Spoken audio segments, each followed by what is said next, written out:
I recently got introduced into manga by my girlfriend. Okay, that's not her, but for the purposes of the video, it is. It's fair to say I had a good time reading it. So much so, it left me wanting more.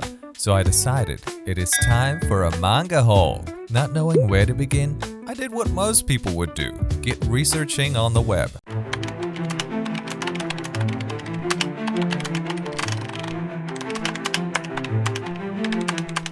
It wasn't long until I realized I had no idea what I was doing. Having stumbled upon local websites which sold manga, I was quickly overwhelmed with the selection. Not to mention a great assortment sporting lovely ladies on the covers. Giggity, giggity, giggity, giggity, giggity. Ooh, this one looks quite wholesome. Giggity, giggity, giggity. Many giggities later, I was still a little puzzled. And that's when it hit me. My comic book friends gave me some manga recommendations, and I also stumbled upon many wonderful YouTube channels to aid me in my quest. Does that one say booby snacks? Giggity. Oh, it's boogie snacks. That's cool, that's cool. And so it was time to spend some money on, hopefully, quality manga. So here we are, my comic book friends. Let me show you what manga I ended up picking up to get me started. First up, it's Sakamoto Days Volume 1, written and illustrated by Yuto Suzuki. The story revolves around Taro Sakamoto, a retired legendary hitman who has settled into a quiet and mundane life as a family man after bumping into the love of his life at a local convenience store. However,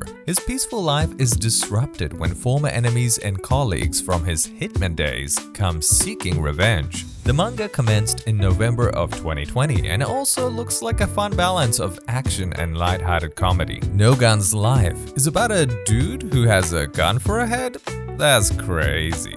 I must have all of it. And that's what I did. A volume 1 through to 13 written and illustrated by Tasuku Karasuma. In the near future, many humans have become cyborgs called extended. However, with the Great War having recently ended, many extended, who are former soldiers, begin resorting to crime in order to survive. However, our protagonist Juzo Inui is a resolver, an extended mercenary who specializes in solving problems caused by other extended.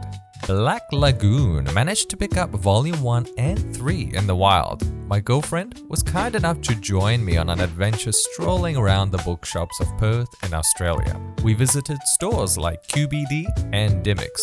To my surprise, their selection was pretty good. My girlfriend somehow has this uncanny ability to find crazy manga titles from a mile away, such as My New Life as a Cat, Cat Massage Therapy, My Cat is Such a Weirdo, and The Way of the Husband, The Gangster's Guide to Housekeeping. I really like the look of that one. She has eyes like an eagle. Anyways, we also popped into Planet Books, and there I found these 2 volumes of Black Lagoon, which instantly took me back to my fond memories of watching the anime, which I thought was absolutely amazing. I read the first volume and it rocked, and I simply had to get the other volumes. So I did. Now I'm a proud owner of the first 12 volumes, and I can't wait to get stuck into these and see what Rei Hiroe has in store for me. Hell's Paradise Jigo Kuraku Volume 1, written and illustrated by Yuji Kaku. Gabimaru the Hollow, a former ninja assassin feared as a heartless husk of a man, spends his days on death row wondering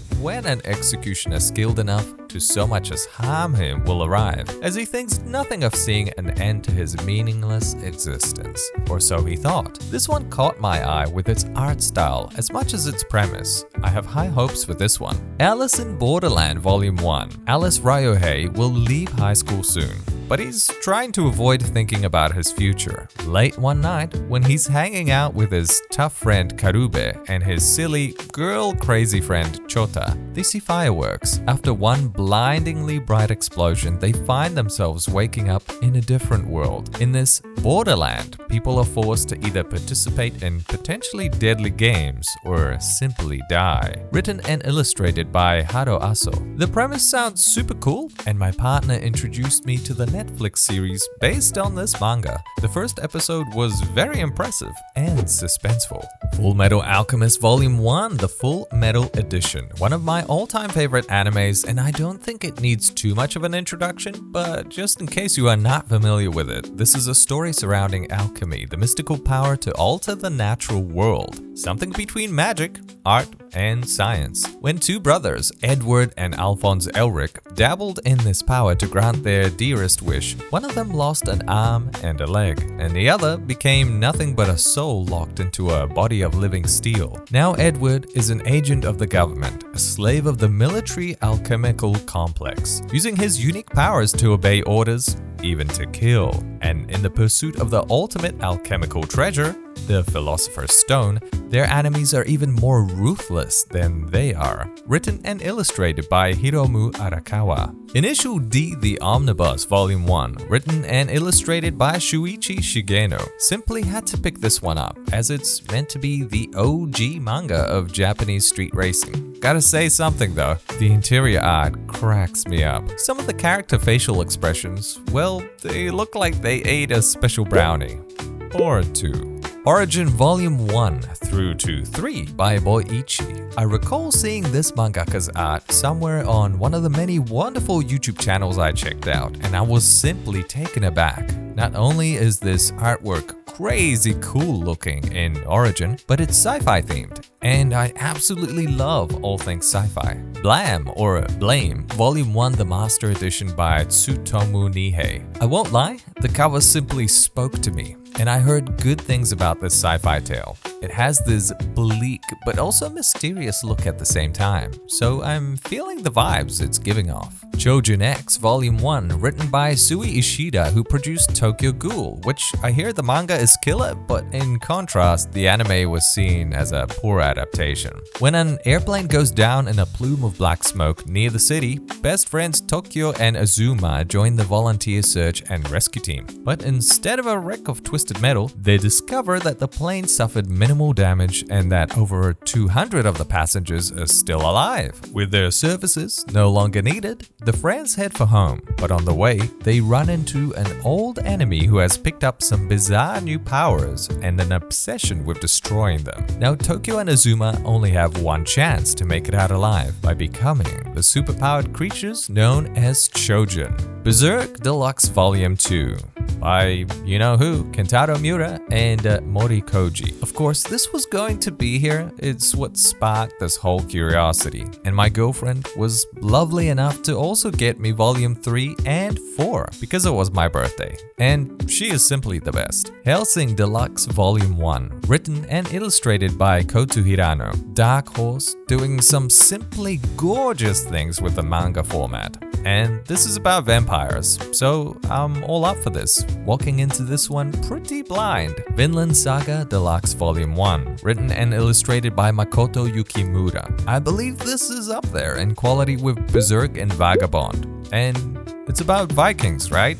Just shows how much I know about this. The Fable Omnibus Volume 1, written and illustrated by Katsuhisa Minami. A fabled genius at killing resides somewhere hidden in Tokyo. Taught since childhood to obey the orders of his boss, he is ordered to live in Osaka as a normal person for 1 year in order for the boss to lay low. Once again, a story centered around a hitman, just like Sakamoto days. I know, it's very different, but this one looks to be more on the mature side, with perhaps some depth that I'm sure I will welcome with open arms. Goku Rakugai Volume 1, written and illustrated by Yuto Sano, another manga that drew me in with its beautiful art style. Goku Rakugai, a bright and bustling working class district with a hidden dark side. In this area, without order, Tao and Alma work as troubleshooters for hire. It is time for my very first manga box. This is the Dragon Ball Z by Akira Toriyama. This is very special to me because it's one of the first animes that I watched from the start to the very end. It has a lot of nostalgic power over me. I won't lie to you, I'm a little bit nervous in opening this up because I did see on some of the Reddit forums where people opened up manga boxes and they happened to find that there were multiples of the same volume. So hopefully this is not the case.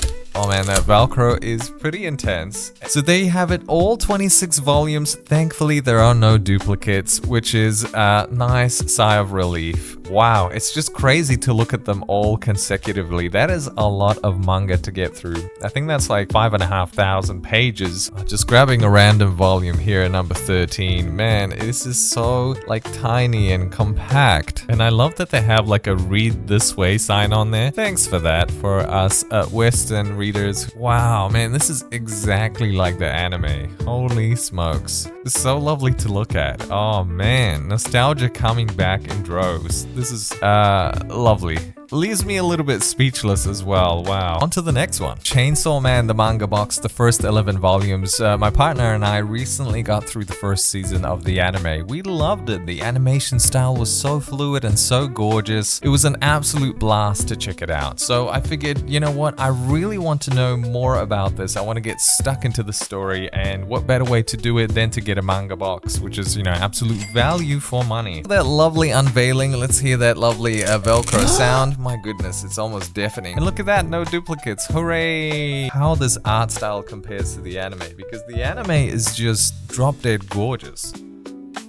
It's quite similar. As you can see, like, it's not as refined as it is in the anime, but it definitely looks like it's gonna be a good time. This colossal box right here is the first Naruto manga box, collecting 27 volumes. It's one that I'm just absolutely ecstatic to open up. I can't wait to dive into these ones because it's an anime that I really loved, that really hooked me from the very beginning. Now, I heard in the forums that perhaps the latter half of the anime is just not as good as the first half, but you know, I'll be the judge of that. I know it has some really strong antagonists and some fantastic and memorable protagonists throughout the series, and it's got something like 700 chapters worth of awesome ninja storytelling. Whew, man, that is definitely some strong Velcro right there. Let's check it out. Look at that! All 27 volumes. Oh man, alright, gotta look inside. Gotta look inside. Ooh, nostalgia overflowing right now. Wow, just looking at this art style.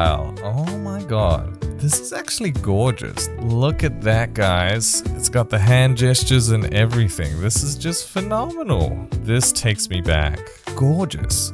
It's just simply, I can understand why this blew up back in the day. It's just such a fascinating story with some incredible characters and character designs.